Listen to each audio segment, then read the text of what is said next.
this conversation. So we talk about protocols. We say protocols are a set of rules that govern communication between our computers. So we have a lot of protocols. So we just skim through them.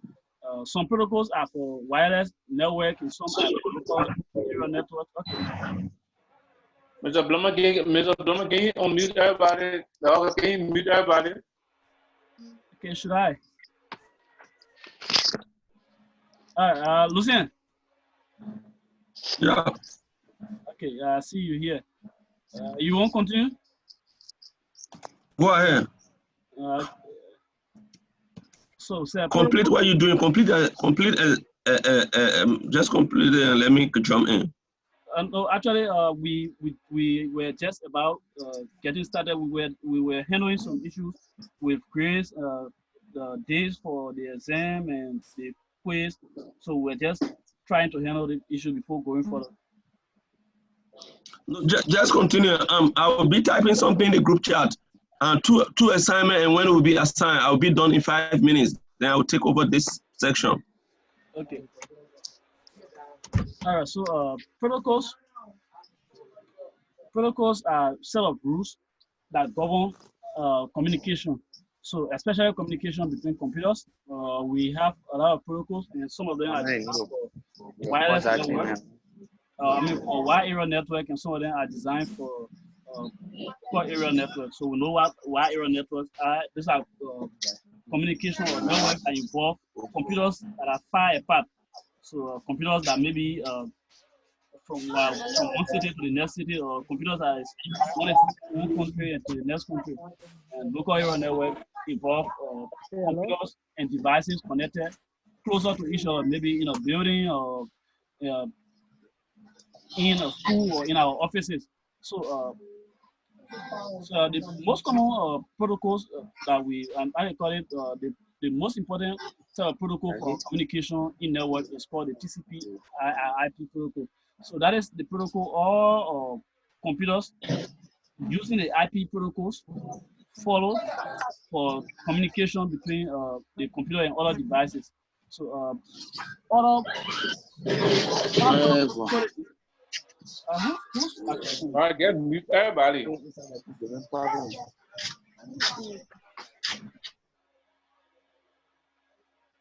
Okay, yeah, so now everyone is muted. So the TCP/IP protocol is transmission control protocol or internet protocol. So they are related protocols. So TCP ensures that packets arrive accurately in their proper order, and then the IP ensures that how they call it, ensures efficiency delivery of packets from node to node. So the TCP IP set of two combined working interchangeably. The TCP aspect of it ensure that packets, when sent from one destination to the other, they are delivered, how they call it, accurately. So probably without being changed, maintaining their integrity. The IP protocol ensure that the packets are delivered efficiently. So from devices connected on the network to another device. So from node to node. So from one device on the network to another device on the network. So the IP number or IP address is a unique numerical address that is assigned to any device. It could be a computer or printer or camera or scanner that is connected to an IP network. So devices on IP network are identified using their IP number. So an IP number, like we know, it has versions. It has version 4 and version 6. Version 4 is like 32-bit. Version 6 is 128-bit. So version 4 is divided into 4 sections, and they are all divided with that decimal notation dot. So we normally pronounce it as like 192.168.0.1 or 192. So those are the IP addresses. Those are the addresses that identify a computer or any other device that is connected to an IP network. So they are assigned to our devices. How they call it, either statically or dynamically. Statically is to assign to you permanently, so it does not change. And dynamic is temporary. So for every time you connect to the network, an IP address is assigned to you, either the same IP address or different IP address, but it does not maintain to you forever. So it gets changed over the time.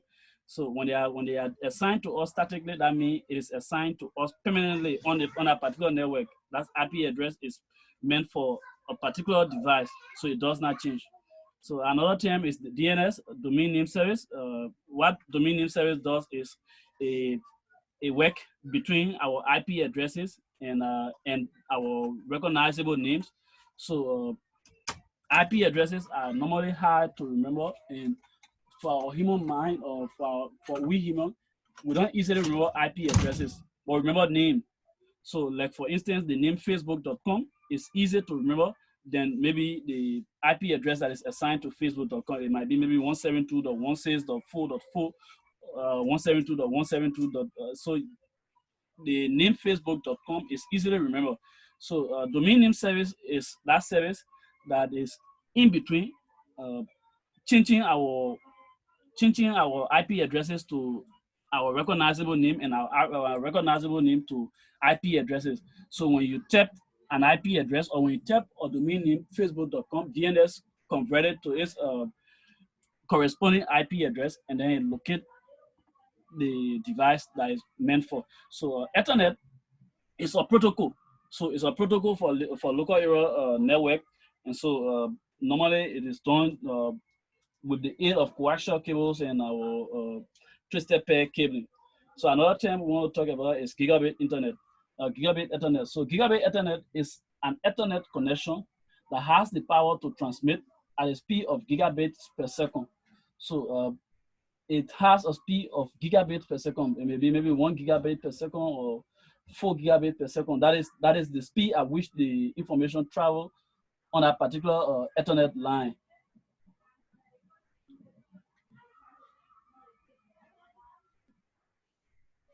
So another protocol we have is called CSMA or CD. So it's carrier sense multiple access. So and then with collision detection. So that protocol ensures that there are no collision in transmission. So that's another protocol. We have our wireless protocol, IEEE 802.11. So 802.11 we know is for wireless fidelity for Wi-Fi, and it has different types. We have the 802.11 G, 802.11 and 802.11. I think what's the latest frequency jack for wireless 802.11? Is that AC? That's it. Can you unmute your microphone and help us? I'm not sure. I think, but we have 802.11G, 802.11N, 802.11GN, and 802.11. Is that AC the latest wireless protocol? AC the latest wireless protocol. AC, right? Yeah. So 802.11 as a wireless protocol, how they call it, it support our devices to get connected to a particular network wirelessly. Another term we want to talk about is an access point or hotspot. So an access point is a connection between wireless devices on a wired network. So it allows internet access within a reach of the, how they call it, within our devices on the network. So for instance, a hotspot will be set up, an access point can be set up, and other devices get connected to it. So it helps to share our internet connectivity between our devices. Encryption is a term to describe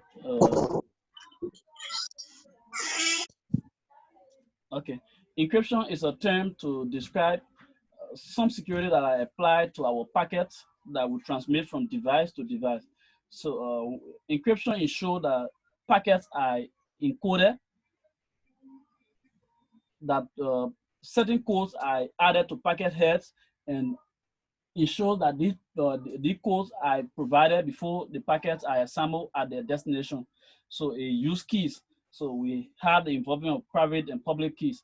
Bluetooth is another protocol. It allows communication wirelessly, but it has a limit of 10 meters.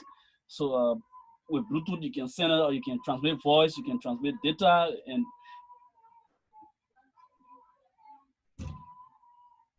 so an illustration of what a wireless home network is. So you see there that there's a wireless router on an access point placed at one room, and then there is this other PC connected to that network through the wireless access point that was placed in the room there, and that access point contained the internet. So the internet service came from outside and is connected to a modem, and that modem is connected to a wireless router or an access point, and that access point is sharing the internet access to all of the devices across the network.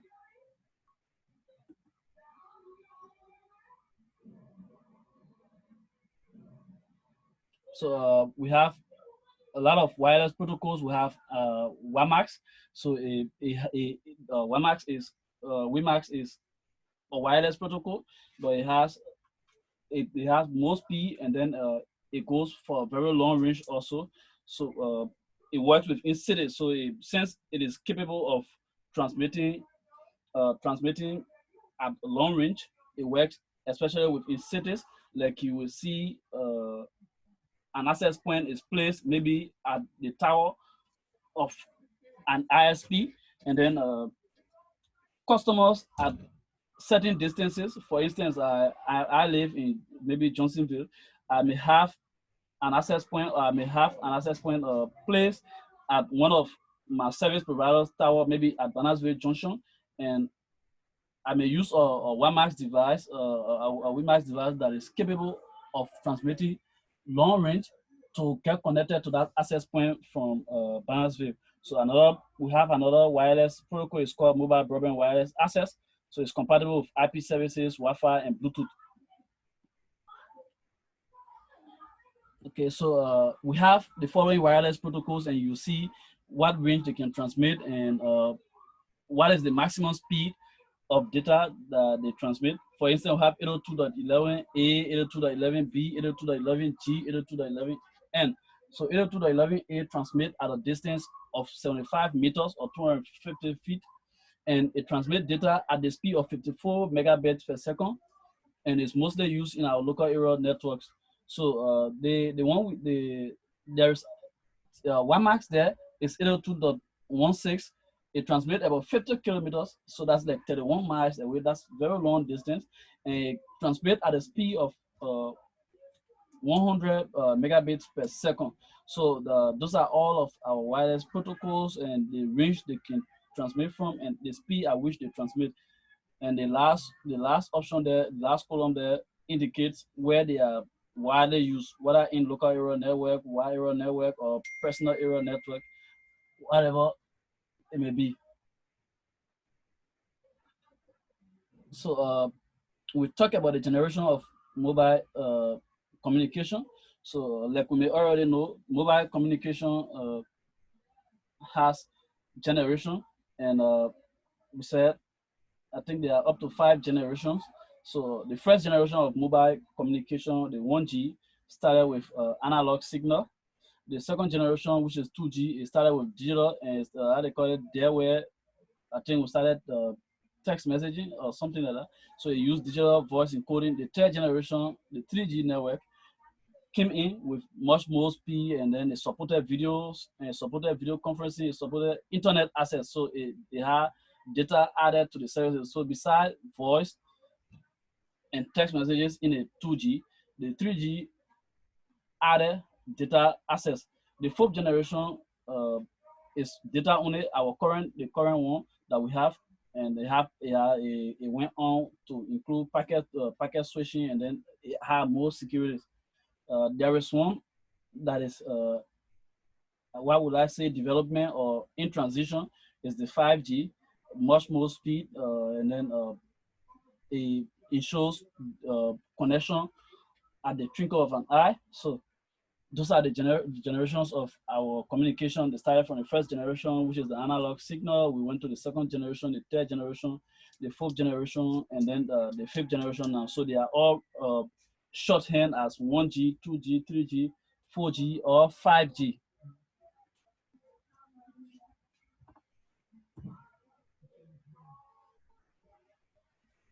So when we talk about internet services, so there are a variety of options that you can choose.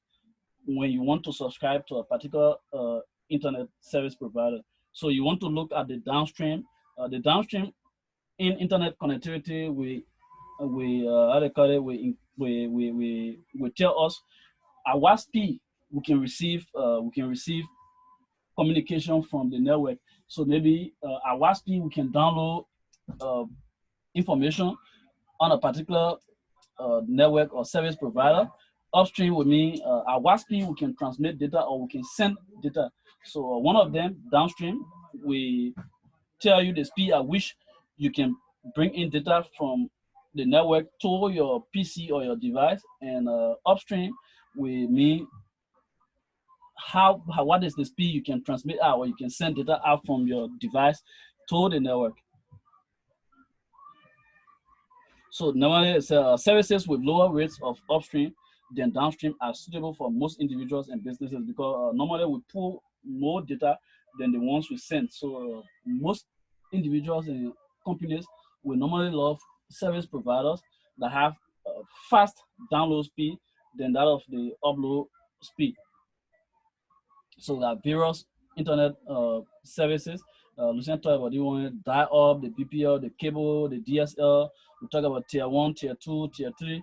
So that was part of our assignment.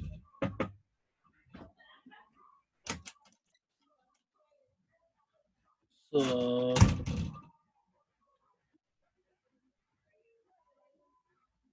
cable internet provided by television frames, so customers get connected to the network using cables. I think this is a part of our network, so I don't want to speak to it too much. And I remember Lucien saying something in this digital subscriber line, the DSL line, lines through customers also receive transmission, and then they use telephone lines to connect to the modems that are DSL modem, and then it has several types. We have the asymmetric, which allow different upstream and downstream rates.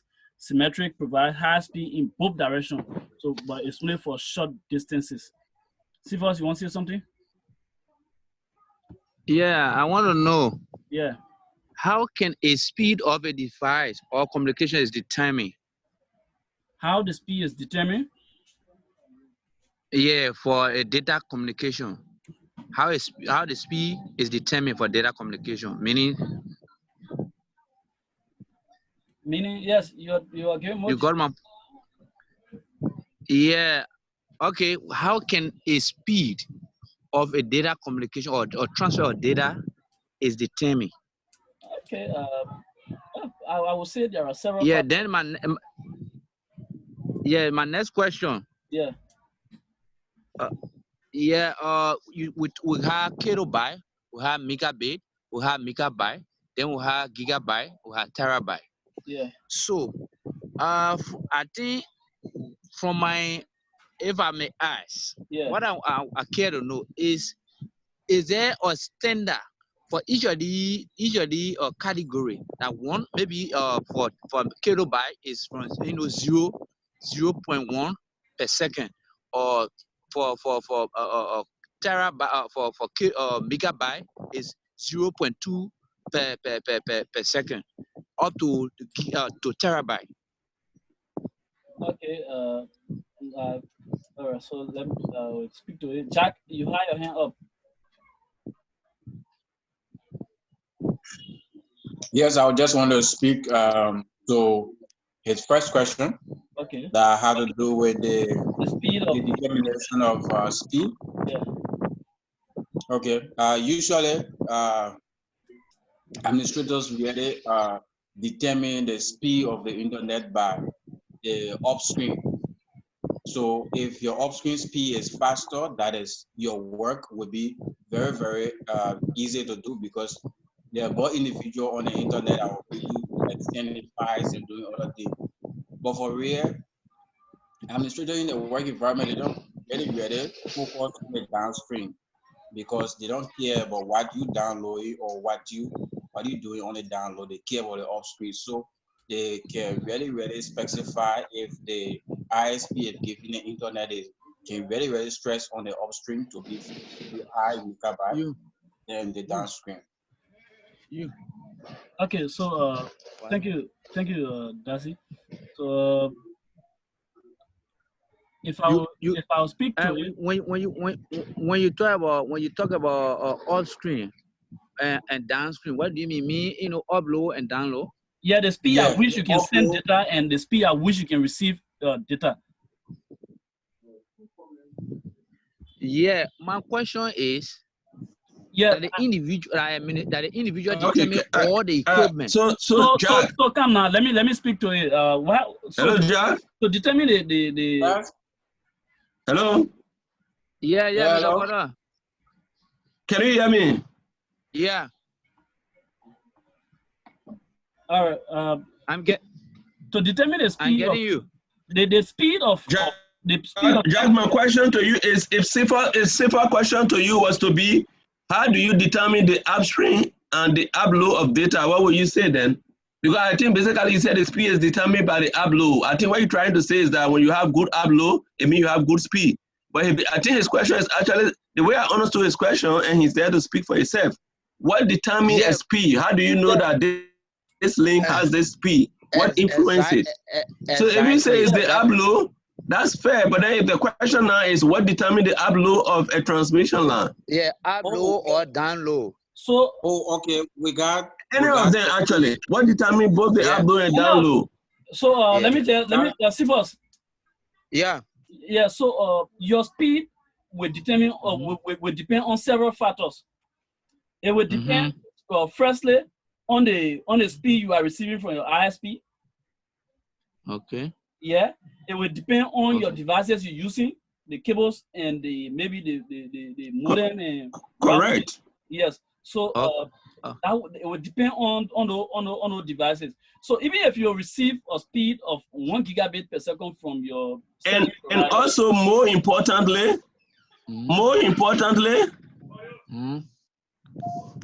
yeah, Lucien, we're listening.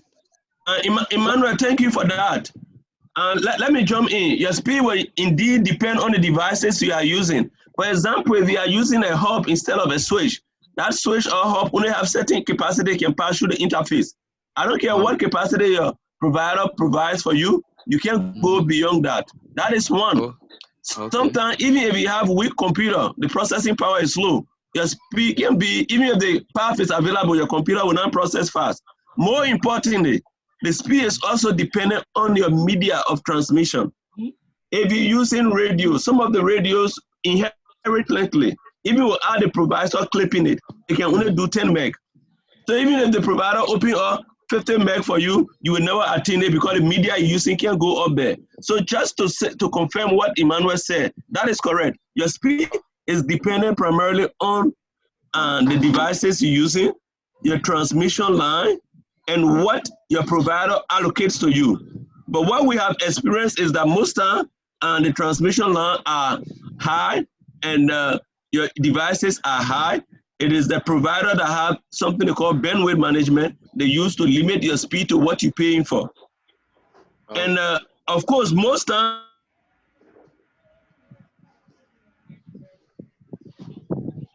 Yeah.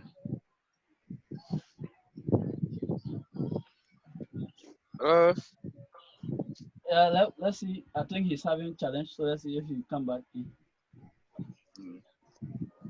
Yeah. Emmanuel, my hand is up. Okay, yeah, James.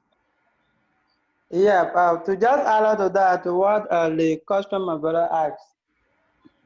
Yeah. The speed is either determined by the device you use. So for instance, you're using a 2G SIM card and I'm using 4G. You don't expect your speed for 2G to be as equal to 4G SIM, right? So that's why in an IT environment, constantly you had to upgrade. You had to upgrade your system because if you don't do so, know that whatever your device can pull onto is what you will benefit from. You understand? So I think everything is about the space of your device, those components that make your device. That's the key thing of it. If your device have a very low output, definitely you will have that weakness in strength.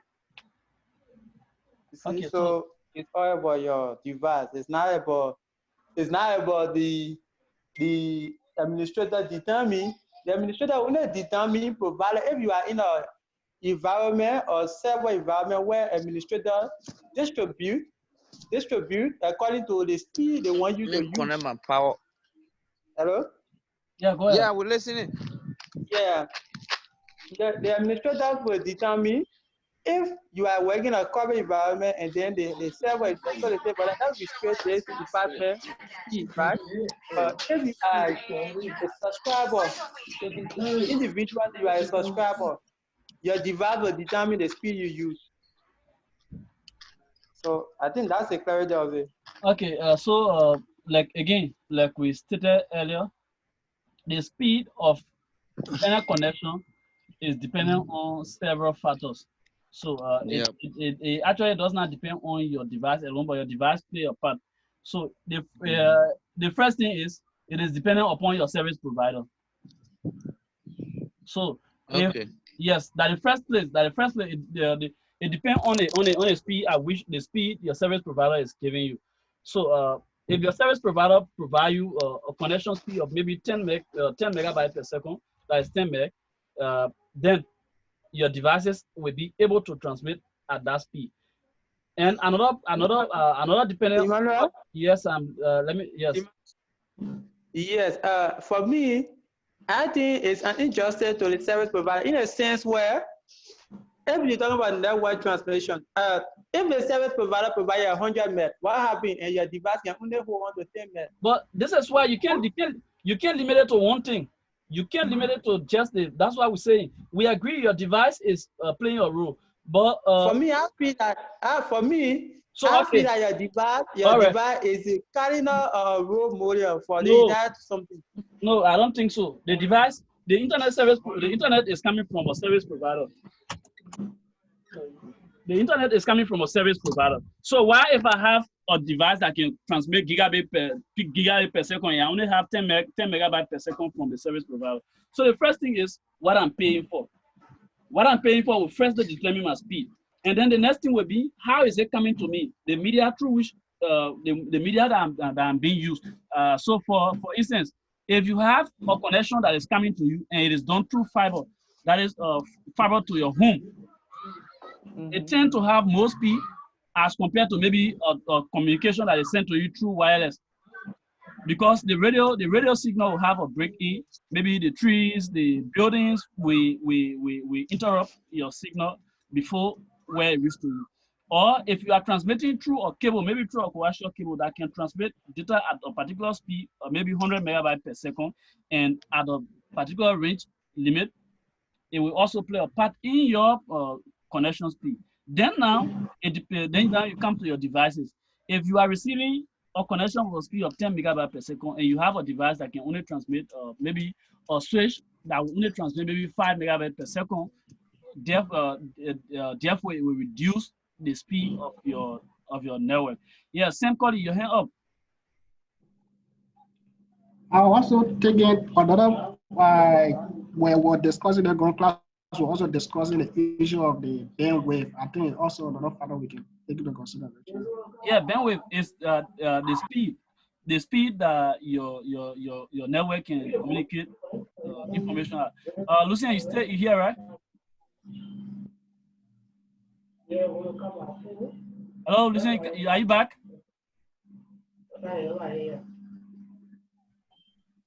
Hello? Okay, so we'll go on.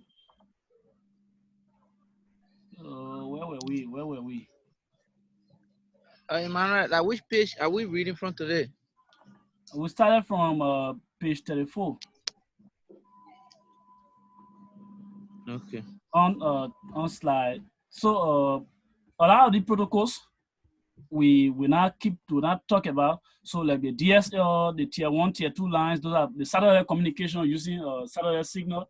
Like we talk about the GPS, the global positioning system. So it helps anybody to locate at what part of the earth they are anywhere. So normally the GPS does not require internet connectivity. Internet connectivity can be a plus to it, but GPS just require somewhere with clear signal that you are able to communicate to the GPS satellite, and it can tell you your position on the on Earth. We have fixed wireless services that has to do with point-to-point transmission between your stationary devices. So in a particular building. We also have wireless internet service providers. So internet service providers could provide internet to you either wired or wireless. So those who do the wireless internet service provision are called WISP, wireless internet service provider. And one of them, who do we have any wireless internet service provider that we can point to? For me, I take Orange, I take Blue Star. Is Blue Star running any lines to customers' homes or their offices? Maybe. No, I'm sure no. So every internet service they do is done wirelessly. So wireless internet service provider provide internet service to clients or to their customers through wireless means. Emmanuel. Yes. See first, can I take you back small? Where? I see on the issue of TCP/IP internet backbone. Yeah. Talk about is the highest speed host. Yeah. So when we talk about internet, backbone, yeah. Are we discussing the equipment as well? No, we are not discussing the equipment. We are discussing the people or the guys who are the first owners of the internet. Those who are providing also the internet services. Those internet backbones are those bigger companies that are sharing internet globally. Oh, okay. Yeah, so the internet we're using comes from somewhere. It has a source. So we have those bigger entities like Google, I think AT&T, they are all involved. So they have the major cable, the internet cable lines running under the ocean beds from nation to nation. So they control the internet. They are the backbone of the internet. Okay. So we have fiber to the premise. So it means fiber connection to a particular spot. It may be FTTH, so that is fiber to the home. So fiber connection that is transmitted from the fiber station to your home. One fiber. So the only service provider that does fiber to the home here is Lepteco. Lepteco have fiber to the home service. So you can request it, and they send their fiber team. They will drag the fiber line from the closest fiber terminator, and then drag it to your home. Put up so the fiber have a device that can convert the signal. So you put up the converter there, and then share the internet to your house or your office. So it's fiber to the premise. So from the closer to the premise here, and the premise here. Yeah. Okay. Yeah, even. Yeah. Yeah, yes, Masale Seku.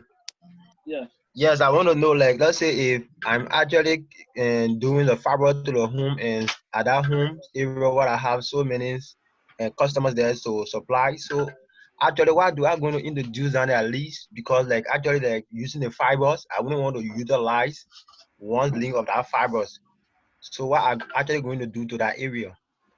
How they call it? This is it. Like I stated, in the first place, I don't know if you'll be running fiber, because fiber normally, like especially for here, you won't find smaller entities involved, because the idea of fiber it requires a lot of control over a particular geographical area, because fiber can stand tension. It is suitable for almost every environment. So we can see that fibers can run underground, they can run in the air, they can run underwater. So to distribute fiber, it requires certain permission, because you have to dig or you have to place the lines over places that you have to have control over. But what you can do is, like we have fibers travel, there are main lines. So like we see Lepteco doing, they have the main line for the fiber, they run it on the major streets. So at each of the point, if you look on the LEC light poles, where you have fibers, you will see some kind of black box. It's an enclosure. Yeah, you have a kind of black box somewhere there. It's an enclosures. Yeah, so there's enclosures there. Yeah, so there where they get the terminate customers from. So that box can contain certain number of customers. So at that point, you can connect the multiple customers that you have and drive the fiber cables to their homes, or you want to add another box there or another fiber terminator there. So it depends on where you're going, but the speed of fiber, you run one major line, and then from that line you get people connecting to it. There's actually advisable to actually use a GPON when you actually run the fibers to get it to the home. You then use a GPON network. I'm not too familiar with GPON. I'm actually not too familiar with GPON, so I won't advise whatever service on why it is. I'm not familiar with what GPON is. I only heard Lepteco that they do GPON, but I think it's a dedicated fiber, dark dark fiber they call it, but I'm not too familiar with it. Okay, yeah, thank you. Yeah, okay. But man, I mess spell like the second myself like I'm an engineer email. I give you an answer. Yeah, I call it. I can detect, but I call it. My knowledge not reach there, so. I got internet communication. All right, so we have the optical carriers, so they can provide service through optical fiber lines. So normally these are expensive because fiber is very expensive to implement, but they are very high in speed and they go long distances. So normally ISPs do them, providers of search engines do that, and how they call it, just a lot of them. We have broadband over power lines, so you provide broadband internet over power lines. So the line is carrying power at the same time. It carries data. It carries data. How do you call it? Data transmission. So the future of networking is we will be using a lot of broadband telephony. We'll be using radio frequency identification. So RFID. So RFID is a technology that helps us with identification. So devices get easily detected, or they can. Sorry, I have to check my message. So RFID is a special technology that helps us to identify devices at their various points. So we have another term is convergence of digital technologies. The last time we talked about what convergence is. So convergence in technology is when a particular device is capable of doing the function of more than one device. So one example could be a smartphone was originally made for voice calls and text messages. But if the smartphone now has the capability to incorporate other services, it serves as our web browser, it serves as our camera, it serves the purpose of our calendar, it serves the purpose of our watch. So that is convergence of technology. One technology or one device being able to perform the task of several. So we have voice over IP, implementing voice services over our IP network. So you get rid of the traditional, how do you call it, core services, implement your own core service over the IP network. So RFID,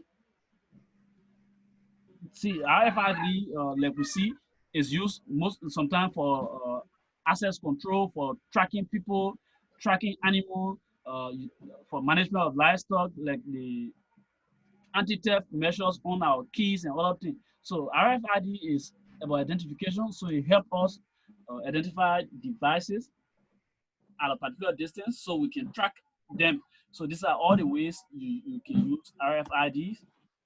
Okay, we'll talk about convergence. So it occurs when one technology uses or implement the services of other technologies. So for instance, a cell phone can act as a web phone using VoIP. A television set will connect to the internet cable and satellite concurrently.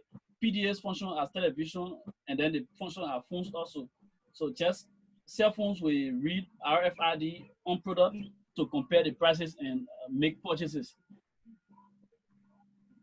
So to summarize, we said telecommunication is communication over long distances. So telecommunication have changed the business environment in a lot of ways. In that, like we're doing now, people are sitting and working from home. They are able to access their office network from home, and they are able to complete tasks. So we are able to sit here and transact at long distances for some of us who do transaction on the internet using Amazon. So we talk about the different medias that we use in telecommunication, and each of them have their own speed. So all of them. So we talk about the coaxial cables. We talk about the twisted pair cables. We talk about the fiber optic cables, we talk about satellite communication, that is the microwave, the radio frequencies. So these are all the medium, our media we use for communication, and each of them, your choice on each of them will depend on your use. So normally people want to use fiber optics for long distance connection, the twisted pairs for just short distance to connect devices, radio frequencies, people will use it to connect to remote areas. Like we stated, you can run cables at a distance, at a place that is already laid out. That means you need several permissions. So to get information over to long distances, we use the wireless services using radio signals and that of the microwave.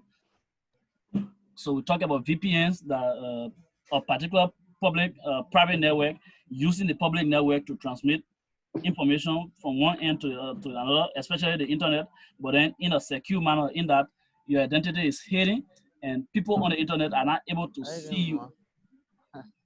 So networks can be classified according to their reach, I call it the distance they travel. We'll talk about the wireless, the wide area network involving long distances, like maybe one wide area network could be a metropolitan area network that do connection of devices in a city. We talk about local area network that involve connection just between devices at a reasonable distance, so very short distances.